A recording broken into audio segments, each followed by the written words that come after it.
કહેવાય છે શિયાળે સોરઠ ભલો, ઉનાળે ભલો, ગુજરાત ચોમાસે વાગડ ભલો, કચ્છડો બારે માસ અને કચ્છડો હંમેશા બારે માસ હોય. પહેલા એવું કહેવાતું હતું કે ભાઈ કચ્છ એટલે સૂકી ધરા, મરુભૂમિ, અહીંયા વરસાદનો છાંટો જોવા ન મળે. પણ છેલ્લા ઘણા સમયથી આ વાત બદલાઈ ચૂકી છે.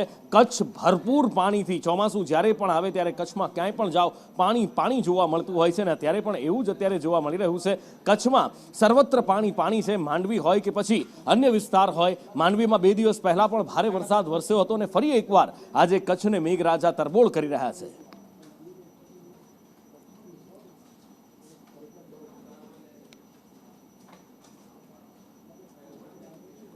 કચ્છના અલગ અલગ તાલુકાઓમાં વરસાદ વરસ્યો છે. આ બાજુ માંડવીથી શરૂ કરી અને અલગ અલગ ગામડાઓમાં વરસાદ વરસ્યો છે. ગ્રામ્ય વિસ્તારોમાં જાણે કે રસ્તા વચ્ચેથી નદીઓ વહેતી હોય એવું દેખાઈ રહ્યું છે. અલ્પેશ ઓનલાઈન પર જોડાયા છે. અલ્પેશ, કયા તાલુકામાં ક્યાં કેવો વરસાદ?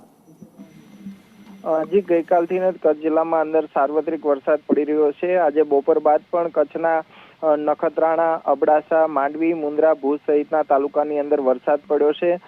ભુજના ગ્રામ્ય વિસ્તાર અને ભુજ શહેરમાં પણ વરસાદ પડ્યો છે, જેના કારણે રસ્તા પર પાણી ફરી વળ્યા હતા. જે રીતે સાર્વત્રિક મેઘમહેર થઈ છે તેને લઈને લોકોમાં પણ ખુશીનો માહોલ જોવા મળી રહ્યો છે.